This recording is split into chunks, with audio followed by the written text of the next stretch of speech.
मैं मीनाक्षी। आज आप लोगों को ज्योग्राफी का चैप्टर 3 क्लास 8 का एग्रीकल्चर चैप्टर पढ़ाने वाली हूँ। इस चैप्टर में हम लोग एग्रीकल्चर के बारे में जानेंगे, टाइप्स ऑफ फार्म्स के बारे में जानेंगे और भी चीज़ें जानेंगे जो कि आगे के चैप्टर में, आगे के पार्ट्स में हम पढ़ेंगे। सबसे पहले ये है हमारा पार्ट 1, जिसमें मैं कवर करने वाली हूँ आपका आधा चैप्टर, ठीक है। और पार्ट 2 में आपको आधा चैप्टर बाकी का मिल जाएगा। तो सबसे पहले पढ़ते हैं हमारा।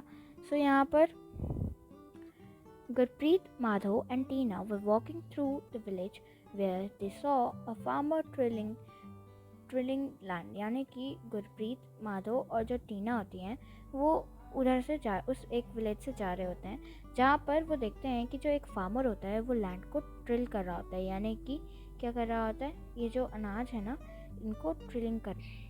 हाँ, तो टिलिंग का मतलब होता है कि किसी भी खेत को जोतना, यानी कि prepare and cultivate land for crops, ठीक है। उस लैंड को क्रॉप्स के लिए रेडी करना, उसको हम बोलते हैं टिलिंग। यानी कि जो गुरप्रीत, माधव, टीना होते हैं वो देखते हैं कि एक फार्मर जो है वो अपने लैंड को ड्रिल कर रहा होता है, ठीक है, कि मतलब जोत रहा होता है। The farmer told them that he was growing wheat and had just added manure to the soil to make it more fertile। यानी कि जो यहाँ पर कुछ बच्चे देखते हैं कि जो फार्मर्स है वो उसको बताता है कि हमने वो क्या कर रहा है, वीट ग्रो कर रहा है और जस्ट उसने अभी ही मैन्योर ऐड किया है सॉइल में ताकि वो और फर्टाइल हो जाए। अब यहाँ पर एक क्वेश्चन पूछती हूँ मैं आप लोगों से फ्रेंडली, कि सॉइल में मैन्योर क्यों ऐड किया जाता है, वाई। यहाँ पर इसका जो आंसर होगा वो सिंपल सा होगा कि सॉइल को फर्टाइल करना है। अब यहाँ पर मेन क्वेश्चन ये है कि फर्टाइल क्यों करना है सॉइल को। फर्टाइल इसलिए करते हैं हम सॉइल को ताकि जो क्रॉप्स हम अपने फील्ड्स पर उगा रहे हैं उनको प्रॉपर अमाउंट ऑफ न्यूट्रिएंट्स मिल सके, ताकि उनको न्यूट्रिएंट्स अच्छे से मिलेंगे तो वो क्रॉप्स अच्छे से ग्रो करेंगे और उसमें ज़्यादा पेस्टिसाइड्स और ये सब डालना नहीं पड़ेगा, जिसमें ग्रो को अच्छे से ग्रो करने के लिए जो दवाइयाँ आती है वो सब डालना नहीं पड़ेगा और हमें एक प्रॉपर फूड मिल सकता है। इसीलिए हम सॉइल को फर्टाइल करते हैं, ठीक है। He told the children that the wheat would fetch a good price in the mandi, from where it would be taken to factories and make breads and biscuits from flour। यानी कि ये कह रहे हैं कि उसने बताया उन बच्चों को कि जो वीट है ना वो एक गुड प्राइस उसको देती है। यानी कि अगर आप वीट उगाते हो तो उसको वो एक प्योर अमाउंट ऑफ प्राइस मिल जाता है, जहाँ पर वो अपने घर का खर्चा निकाल सकता है। मंडी से उसको एक अच्छा अमाउंट मिल जाता है, जहाँ से मंडी से जो वो वीट है वो कहाँ लेके जाया जाता है, फैक्ट्रीज़ में। फैक्ट्रीज से जो ब्रेड और बिस्किट्स हम खाते हैं आटे के, वो हमें मिल जाते हैं, ठीक है, किससे, फ्लोर से बनाए हुए। ओके, यहाँ पर हम पढ़ेंगे कि एग्रीकल्चर क्या होता है। यहाँ पर हमने एक छोटी सी कहानी पढ़ी जिसमें गुरप्रीत, माधव और टीना ने देखा कि कैसे एक फार्मर अपनी सॉइल को अच्छे से कल्टीवेट कर रहा है, क्या क्या उसमें ऐड करता है जिससे जो उसका अनाज है, यानी कि जो उसके जो वीट है और जो क्रॉप है वो उगा रहा है वो अच्छे से हो, और कैसे एक जो साइकिल उसने बताई मंडी से लेकर फार्मिंग से लेकर मंडी तक, और मंडी से लेकर फैक्ट्रीज से लेकर ब्रेड और बिस्किट तक, और फिर हमारे पास वही ट्रांसफॉर्मेशन हम इसको 3 एक्टिविटीज़ के द्वारा पढ़ेंगे, ठीक है। तो ये 3 एक्टिविटीज़ क्या हैं, ये होती हैं primary activity, secondary activity, tertiary activity. आगे पढ़ेंगे इसके बारे में। सबसे पहले ये पढ़ लो, the transformation from a plant to a finished product involves 3 types of economic activities. अब ये transformation of plant to finish product इसलिए बोला गया है, ये यहाँ पर होल सेंटेंस रेफ़र करता है एग्रीकल्चर को। एग्रीकल्चर एक ऐसी चीज़ है जहाँ पर प्लांट से फिनिश, जहाँ पर एक सीड से प्लांट तक जो भी पूरा होता है उसको हम बोलते हैं एग्रीकल्चर, जिसमें सारी इकोनॉमिकल एक्टिविटीज़ इन्वॉल्व होती हैं। लेकिन जब प्लांट से फिनिश प्रोडक्ट, यानी कि एक वीट से हमें जब पूरा एक बिस्किट बनकर दिखता है, जब हमें पूरा एक बिस्किट मिलकर दिखता है, तो वो 3 एक्टिविटीज़ में डिवाइडेड है, प्राइमरी, सेकेंडरी और टर्शरी, ठीक है। 3 एक्टिविटीज़ कौन कौन सी हैं, प्राइमरी, सेकेंडरी और टर्शरी। तो आइए जानते हैं इन 3 एक्टिविटीज़ को। Primary activity includes all those connected with extraction and production of natural resources. यानी कि प्राइमरी एक्टिविटी वो सब अपने अंदर इंक्लूड करती है जहाँ पर एक्सट्रैक्शन और प्रोडक्शन हो रहा होता है नेचुरल रिसोर्सेज का। यानी कि अभी सिर्फ वीट उगाया जा रहा है, उसको हम बोलते हैं प्राइमरी एक्टिविटी। जैसे कि agriculture, fishing and gathering and good examples, जो कि गुड एग्जाम्पल्स हैं। सेकेंडरी एक्टिविटी में क्या होता है, are connected with the processing of this resources. यानी कि इन रिसोर्सेज की क्या होती है, प्रोसेसिंग होती है उनको। जैसे कि जो वीट है हमारा, उसको जब फ्लोर में कन्वर्ट किया जाता है तो उसको हम बोलते हैं सेकेंडरी एक्टिविटी। और फ्लोर से जब बिस्किट में कन्वर्ट कर दिया जाता है तो उसको हम बोलते हैं उसी में मतलब सेकेंडरी एक्टिविटी आ जाती है। जैसे कि manufacturing of steel, baking of bread, weaving of cloth an example of this activity. ठीक है, समझ आ गया। उसके बाद में टर्शरी एक्टिविटी कंटेन करती है ऑल द ट्रैवलिंग ट्रांसपोर्ट। जैसे कि tertiary activity provide support to primary and secondary sector. यानी कि जो टर्शरी एक्टिविटी है वो प्राइमरी और सेकेंडरी सेक्टर को हेल्प करता है। कैसे हेल्प करता है, अब समझो। यहाँ पर हमारा फार्म है और ये जो फैक्ट्रीज़ हैं ये सब होती हैं सिटीज़ में। अब इसके बीच का जो डिस्टेंस है वो कौन ट्रैवल करेगा, ये कार, ट्रक और ये सब चीज़ें ट्रैवल करेंगी। लेकिन इसको पूरा लाने के लिए हमें हेल्प करती है हमारी टर्शरी एक्टिविटीज़। यानी कि कुछ लोग बीच का धंधा करते हैं। बीच का धंधा जैसे कि इन सब चीज़ों को ट्रांसपोर्ट करते हैं, तो उनको उधर से फ़ायदा हो रहा है। ठीक है, जैसे कि transport, trade, banking, insurance and advertising and examples of tertiary activity. Okay, उसके बाद में यहाँ पर एग्रीकल्चर का एग्रीकल्चर कहाँ से डिराइव हुआ है, तो ये वर्ड ऑरिजिन में लिखा हुआ है कि एग्रीकल्चर डिराइव हुआ है लैटिन वर्ड से जिसका नाम था एगर और एग्री, जिसका मतलब होता है सॉइल, और जो कल्चर है उसका मतलब होता है कल्टीवेशन। ओके, समझ आ गया। सो चलते हैं नेक्स्ट पैराग्राफ पे। Agriculture is a primary activity. अब जो एग्रीकल्चर है ये इन तीनों एक्टिविटीज़ में से किस में मानी जाती है, प्राइमरी एक्टिविटी में आ जाती है। ठीक है, it includes growing crops, fruits, vegetables, flowers and rearing of live stocks. यानी कि ये क्या क्या इंक्लूड करती है, ये इंक्लूड करती है क्रॉप्स, फ्रूट्स, वेजिटेबल्स, फ्लावर्स और rearing of live stocks. Rearing of live stocks यानी कि भेड़ बकरी को पाल के उनका दूध जो आता है, जैसे कि जो एग्रीकल्चर में आता है वही होता है हमारा rearing of livestock. Okay, उसके बाद है in the world 50% of persons are engaged in agriculture activity. यानी कि 50% से ज़्यादा लोग किस एक्टिविटी में एंगेज हैं, एग्रीकल्चर एक्टिविटी में। 2/3 of Indian population is still depend on agriculture. या ये आ सकता है, ये जो वर्ड है एक सेकेंड, इसको हम हाईलाइट कर, ओहो ये क्या हो गया, यहाँ से लेकर यहाँ तक। तो ये आ सकता है आपका MCQ में। कैसे आ सकता है कि dash dash dash of India's population still depend on agriculture. तो 2/3 of India's population still depend on agriculture. यानी कि आधी से ज़्यादा कंट्री तो भाई हमारी एग्रीकल्चर पे ही है, डिपेंड है। ठीक है, बाकी के 1/3 जो वो है हमारी इंडिया, वो आगे और जॉब्स पे है। ठीक है, तो समझ आ गया। यहाँ पर पूरे हमें एग्रीकल्चर की जान के मिल गया कि एग्रीकल्चर क्या है, एग्रीकल्चर में क्या क्या आ जाता है, कितना % पूरे वर्ल्ड से एंगेज है और इंडिया में कितना % है, कितना है पार्ट। ओके, उसके बाद में favourable topography of soil and climate are vital. तो are vital for agriculture activity. यानी कि फेवरेबल टोपोग्राफी, हाँ, तो फेवरेबल टोपोग्राफी का मतलब होता है कि एक गुड क्लाइमेट और फर्टाइल सॉइल, नेचुरल रिसोर्सेज वहाँ पर पूरे अच्छे तरीके से हो, तो वो सॉइल जैसे कि फेवरेबल टोपोग्राफी यानी कि सॉइल क्लाइमेट्स की अगर अच्छी कंडीशंस हो तो वहाँ पे एग्रीकल्चर एक्टिविटी जो है वो बहुत प्यारे तरीके से निभाई जा सकती है। यानी कि जो हमारे जो क्रॉप्स हैं वो बहुत अच्छे तरीके से उग जाते हैं। ठीक है, the land on which the crop are grown are arable lands. ये भी आ सकता है हमारा फिल इन द ब्लैंक्स में कि जो लैंड हमारे जो लैंड जिस पे क्रॉप्स उगते हैं उसको बोला जाता है अरेबल लैंड। ठीक है, in the map you can see the agriculture activity is concentrated in those regions of the world where suitable factors for the growing of crops exist। यानी कि यहाँ पर हमें मैप दे रखा है नीचे, देखो ये रहा।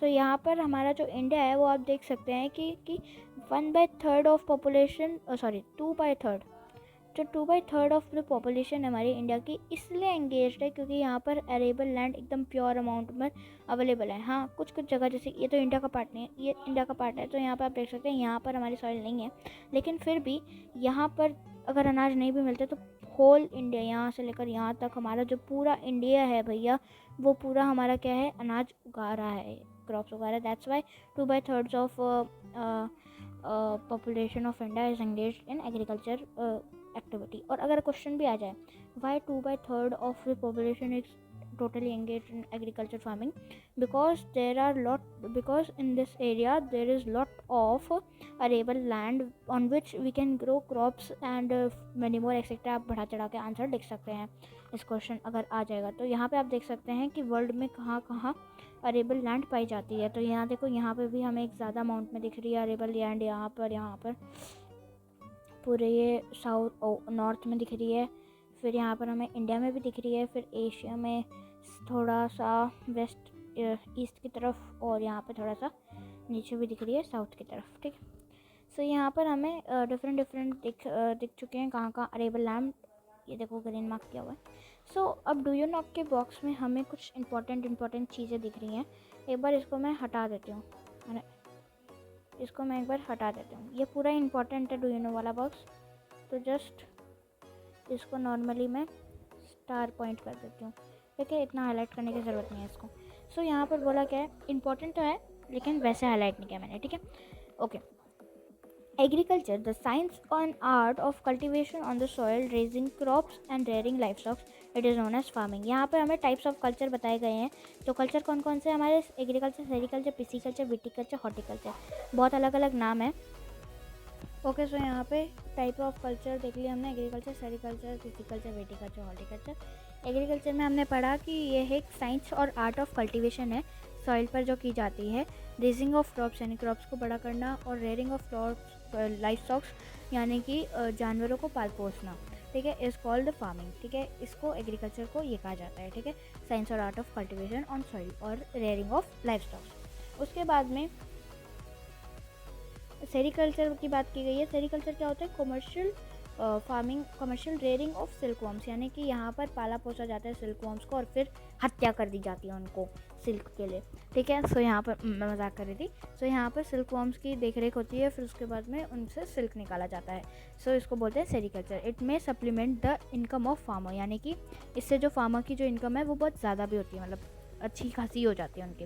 पिसिकल्चर में यहाँ पे फ़िश की स्पेशली कंस्ट्रक्टेड टैंक्स और पॉन्ड्स में ब्रीडिंग कर जाती है। विटिकल्चर में ग्रेप्स की कल्टीवेशन होती है। उसके बाद में हॉर्टिकल्चर में ग्रोइंग्स ऑफ वेजिटेबल, फ्लावर, फ्रूट्स की कमर्शियल यूज़ के लिए हो जाए। हॉर्टिकल्चर में क्या क्या ग्रो होता है, वेजिटेबल, फ्लावर्स और फ्रूट्स कमर्शियल यूज़ के लिए होता है। ओके, सो यहाँ पे हमने 5 टाइप के कल्चर्स समझ लिए।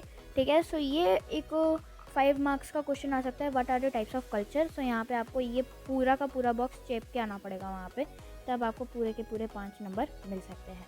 ठीक है, सो ये बहुत इंपॉर्टेंट है, मतलब इतना भी वैसे नहीं है, लेकिन इसको अगर आप याद कर लोगे तो ये आपको बहुत हेल्प करेगा।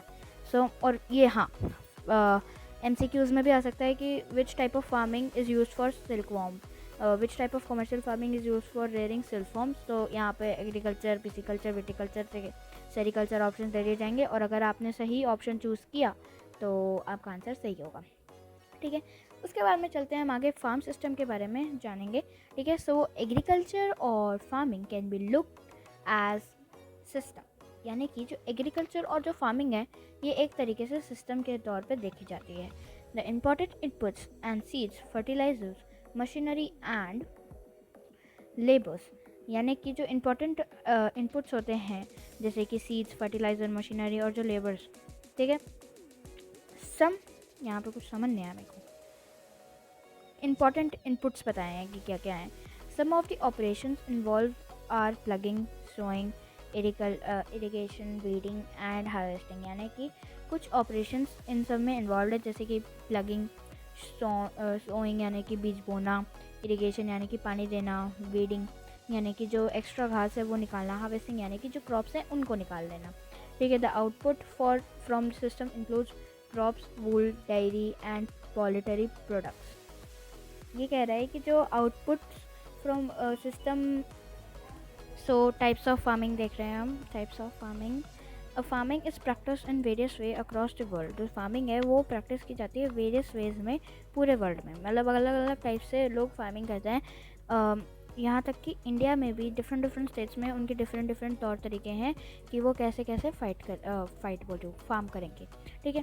Depending upon the geographical conditions, demands of produce, labors and levels of technology, farming can B classified into two main types. यानी कि यहाँ पर डिपेंड करता है जोग्राफिकल कंडीशन कैसी होगी, डिमांड ऑफ प्रोड्यूस यानी कि उस आइटम की कितनी डिमांडें होंगी, और labour of level end of technology यानी कि उस एरिया में कितनी टेक्नोलॉजी है।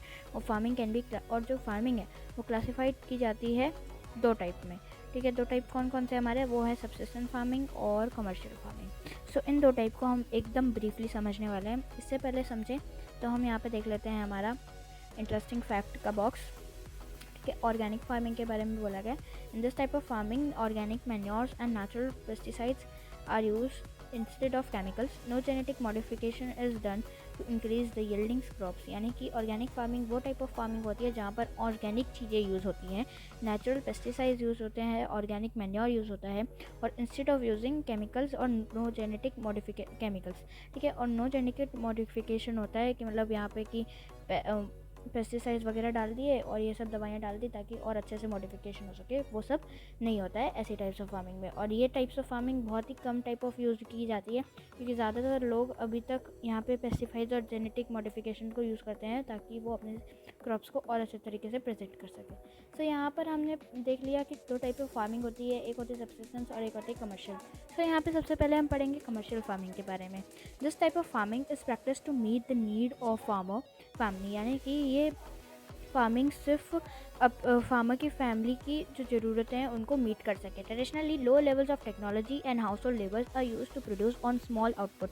यानी कि traditionally low levels of technology यानी कि ट्रैक्टर वगैरह यूज़ नहीं होते, यहाँ पे बैलगाड़ी ये सब यूज़ होती है ताकि खेत को जोया जा सके, यानी कि टेक्नोलॉजी कम यूज़ होती है इस फार्मिंग को करने के लिए। और हाउस होल्ड लेबर्स यानी कि घर के ही लोग इधर खेत में काम करने के लिए आते हैं ताकि वो एक छोटा आउटपुट प्रोड्यूस कर सके, यानी कि वो सिर्फ अपने घर के लिए और आसपास पड़ोसियों के लिए, जो मतलब अपने रिश्तेदारों के लिए तो सिर्फ फार्मिंग करते हैं, बाकी और कुछ नहीं है। जिसमें बताया शुरुआत में बताया गया to meet the needs of the farmers family, ठीक है। Subsistence farming can be further classified into intensive subsistence and primitive subsistence farming, यानी कि जो सब्सिस्टेंस फार्मिंग है वो और भी फर्दर डिवाइड की गई है दो में, जैसे कि इंटेंसिव सब्सिस्टेंस फार्मिंग और प्रिमिटिव सब्सिस्टेंस फार्मिंग में। जो पढ़ते हैं सब्सिस्टेंस फार्मिंग का जो पहला part intensive subsistence farming.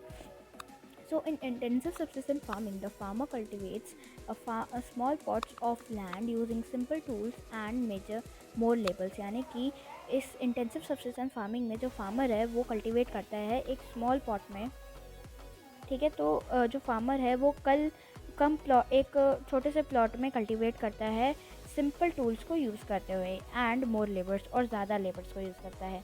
Climate with large numbers of days, sunshine and fertile soil permit growing more than one crop annually in the soil plot, यानी कि जब क्लाइमेट और लार्ज नंबर्स ऑफ डेज होते हैं और सनशाइन भी अच्छी खासी होती है और फर्टाइल सॉइल परमिट करती है एक से ज़्यादा क्रॉप्स को उगाने के लिए एक ही प्लॉट में, ठीक है। Rice is the main crop, जो राइस होती है वो ऐसे टाइम पे बहुत ही मेन होती है।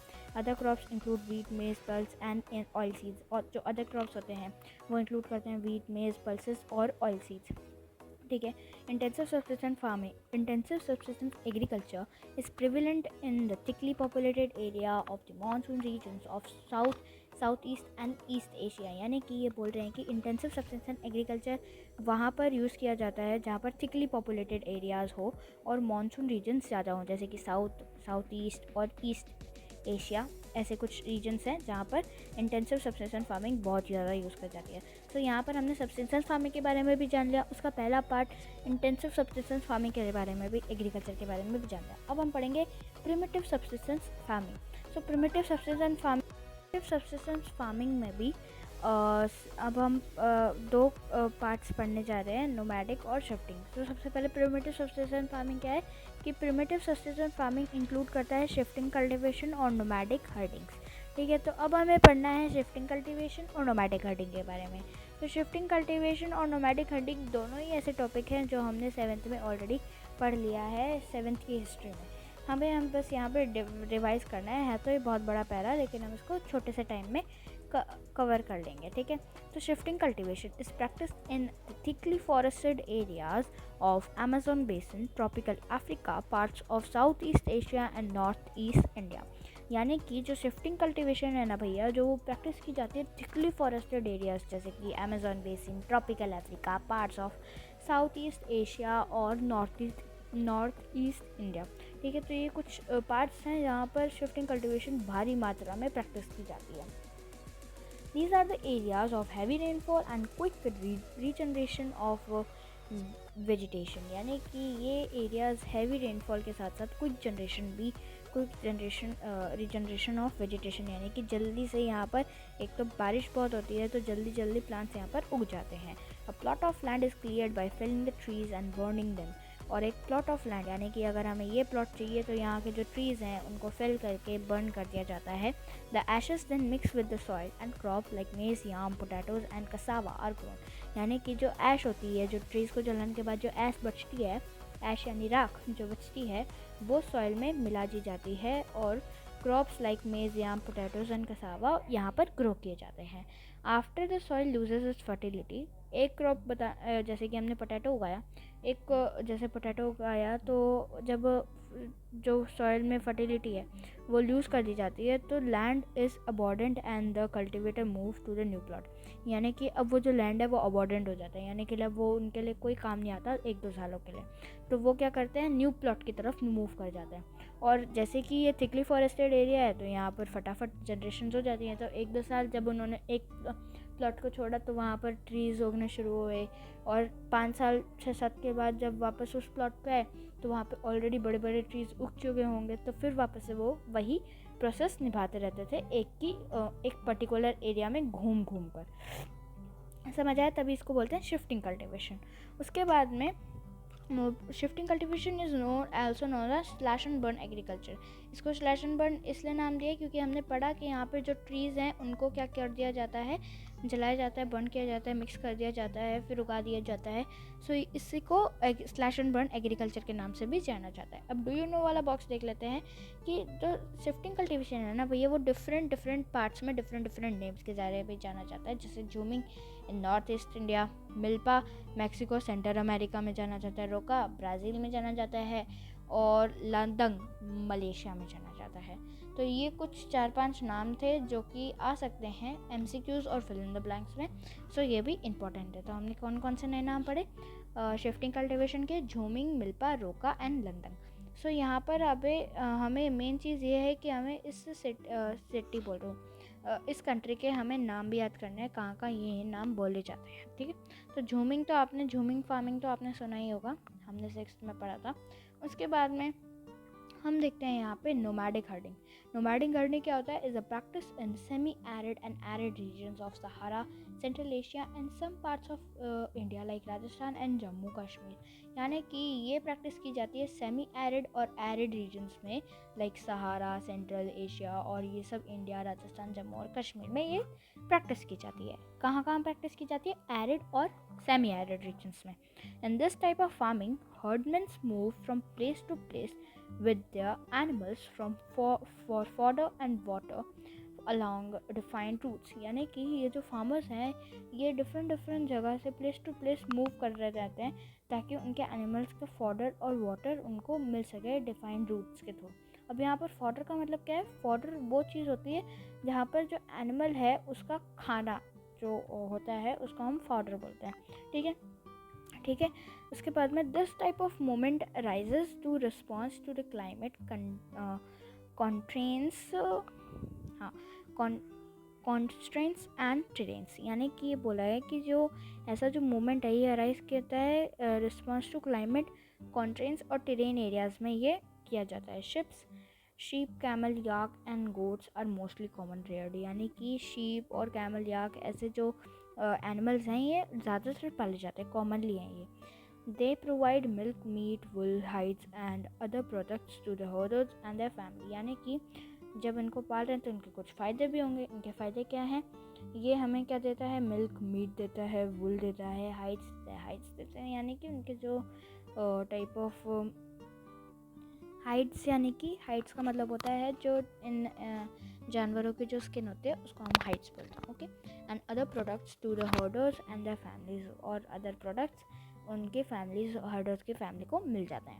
सो यहाँ पर हमने सब्सिस्टेंस फार्मिंग के दोनों पार्ट अच्छी तरीके से समझ लिए हैं। दोनों पार्ट कौन कौन से थे? प्रिमिटिव सब्सिस्टेंस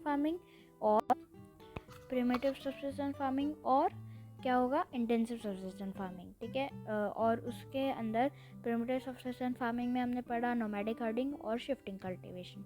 सो समझ आ गया आप लोगों को। उसके बाद में हम लोग पढ़ेंगे कमर्शियल फार्मिंग, और ये होगा हमारे इस वीडियो का आखिरी टॉपिक। उसके बाद में हम पार्ट 2 में आगे का पार्ट आपको पढ़ाएंगे, ठीक है। कमर्शियल फार्मिंग क्या है? In commercial farming crops are grown and animals are reared for sale in market. यहाँ पर देखो अब हमने देखा था कि सब्सिस्टेंस फार्मिंग में जो फार्मिंग हो रही है वो सिर्फ फार्मर्स की फैमिली और उनके रिलेटिव्स के लिए हो रही है, लेकिन यहाँ पर जो कमर्शियल फार्मिंग है, ज़्यादातर इंडिया में अभी कमर्शियल फार्मिंग इसलिए हो रही है ताकि वो कुछ कमा सके पैसे, ठीक है। तो कमर्शियल फार्मिंग क्या होती है? कमर्शियल फार्मिंग में सेम चीज़ होती है, क्रॉप्स उगाए जाते हैं, रेयर्ड किए जाते हैं एनिमल्स, लेकिन किसी लिए? वो सेल इन मार्केट के लिए, यानी कि वो उस चीज़ को, उस जो भी उन्होंने प्रोडक्ट इनकम जो भी किया है वो उसको मार्केट में सेल कर सकें। सो उसके बाद the area cultivated and the amount of capital is use is large, यानी कि पहले सब्सिस्टेंस फार्मिंग में एक छोटा सा प्लॉट यूज़ किया जाता था फार्मिंग के लिए, लेकिन यहाँ पर बड़ा एरिया यूज़ किया जाता है अमाउंट ऑफ, ताकि वो कल्टिवेट कर सकें। Most of the work is done by machines. यहाँ पे कमर्शियल फार्मिंग में ज़्यादातर जो काम किया जाता है वो किया जाता है मशीन से, जैसे कि यहाँ पे तो नहीं दिखा रखा पिक्चर्स में, वैसे कि मशीन्स में किया जाता है, ठीक है। Commercial farming includes commercial grain farming, mix farming and plantation agriculture. लेकिन यहाँ पर कमर्शियल जो फार्मिंग है वो इंक्लूड करती है भैया commercial grain farming, mix farming और plantation agriculture. 3 types of farming है यहाँ पर। In commercial grain farming crops are grown commercial purpose. तो कमर्शियल ग्रेन फार्मिंग के लिए जो क्रॉप्स होते हैं वो कमर्शियल पर्पस के लिए होते हैं, जैसे कि हमने ऊपर ही पढ़ लिया था, ये सेल इन मार्केट के लिए ग्रो किए जाते हैं। Wheat and maize are common commercially grown grains. जो वीट और मेज़ है वो कॉमन कमर्शियली ग्रोन ग्रेन्स होते हैं, यानी कि ये कॉमनली उगाए जाते हैं। Major areas where commercial grain farming is practice is temperate grassland of North America, Europe and Asia. और जो मेजर एरियाज़ हैं जहाँ पर ये सब होता है तो वो है temperate grassland, north America, Europe और Asia. These areas are sparsely populated with large farms spreading over hundreds of hectares.